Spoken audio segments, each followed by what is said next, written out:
मनीष कश्यप।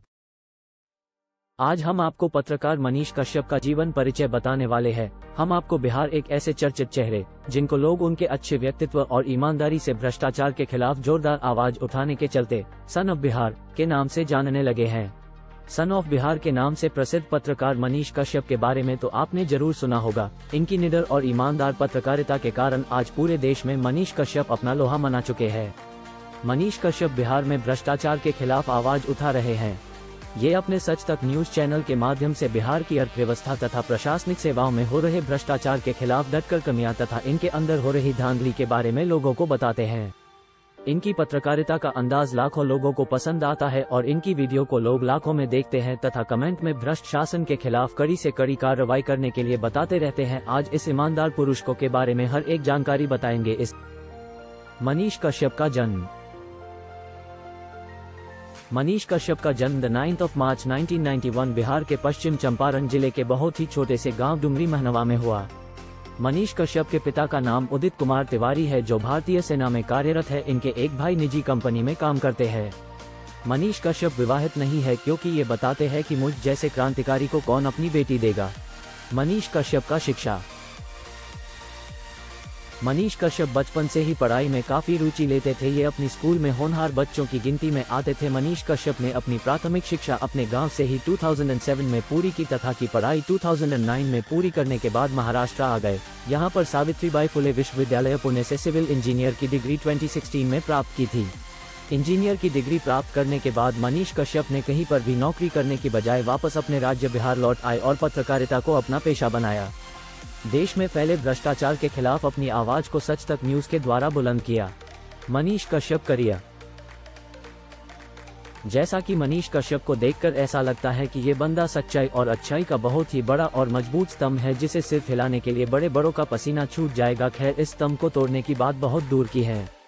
इनका पत्रकारिता करने का तरीका नेक्स्ट लेवल का है। अगर सच तक की तरह सच बोले तो आज के समय में लगभग सभी न्यूज एंकर नेताओं का चाटुकार है।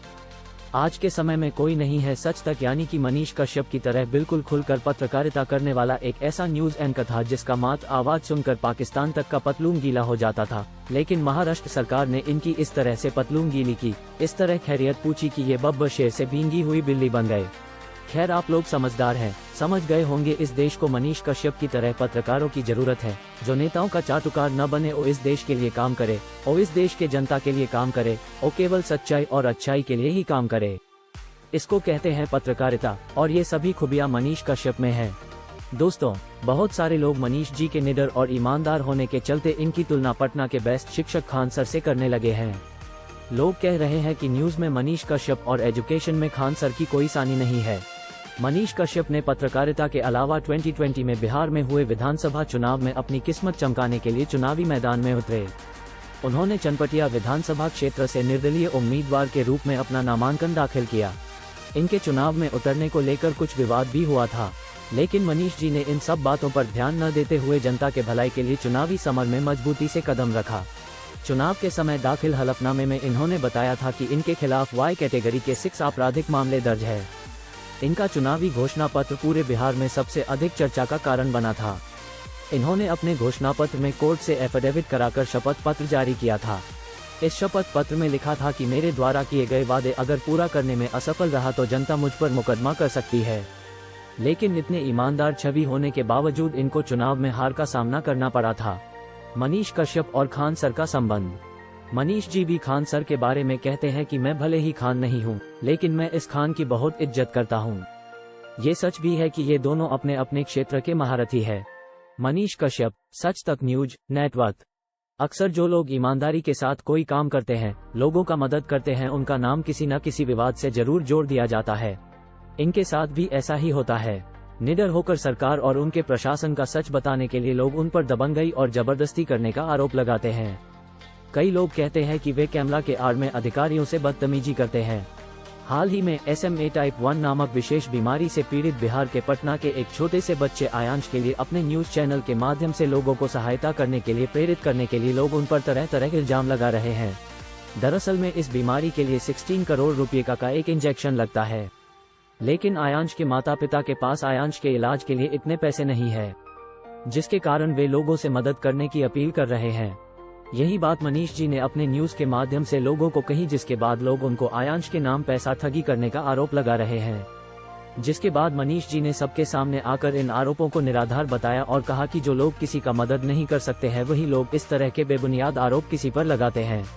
मनीष कश्यप की बात, वैचारिक मतभेद हैं उनके, धुर दक्षिणपंथी विचारधारा से मैं सहमत न हूं, लेकिन बिहार जैसे राज्य में सीना तान के सिस्टम से सवाल करने के उनके अंदाज का कायल मैं भी हूं। मुझे मनीष कश्यप या फिर किसी को भी कोक में या जाति चुनने का अधिकार किसी को नहीं मिला था। कोई भी जाति या धर्म चुनकर जन्म नहीं लेता है। किसी खास जातियों या धर्म से होना ही किसी का गुनाह नहीं हो जाता है। आज एक राजपूतों माता और यादव पिता के निर्दोष मासूम पुत्र आयांश के मदद करने के आव्ज में कुछ जातिवादी कीड़े मनीष कश्यप को, उनके माता पिता को और उनकी जाति को गालियां दे रहा है। मनीष कश्यप चंपारण के एक बार प्रभावित गांव महानवा के रहने वाले हैं। मनीष के दादाजी भारत चीन युद्ध में भाग लेने वाले फौजी थे। मनीष के पिताजी भी फौज में हैं। मनीष जब भ्रष्ट सिस्टम से लड़ते हैं तो वो किसी एक जाति विशेष के लिए न होता है, वो बिहार के आम आवाम के लिए होता है। मनीष आज बिहार के बेसहारा मजलूमों का आवाज बन चुके हैं। मेन स्ट्रीम मीडिया के कैमरा का चमक और नेताजी का फॉर्चूनर जहां तक नहीं पहुंच पाता है, उन लोगों का आवाज और सहारा है मनीष।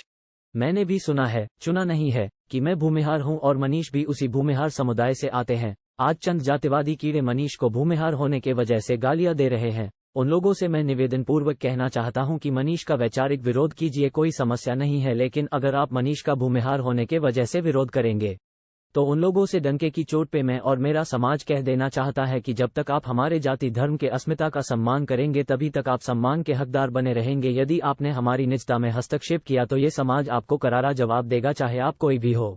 मैं जातिवादी नहीं हूं, लेकिन जाति इस देश का सच्चाई है, इसे कोई नकार नहीं सकता। जाति व्यवस्था दरकने के बजाय सिस्टम के भी दोष के कारण मजबूत ही होते जा रहा है। अगर कभी जाति व्यवस्था के टूटने का आसार दिखा तो आप हमें जाति तोड़ने वालों के अगली पंक्ति में पाएंगे, लेकिन जब तक जाति व्यवस्था है तब तक सबको एक दूसरे की जातीय अस्मिता का सम्मान करना चाहिए।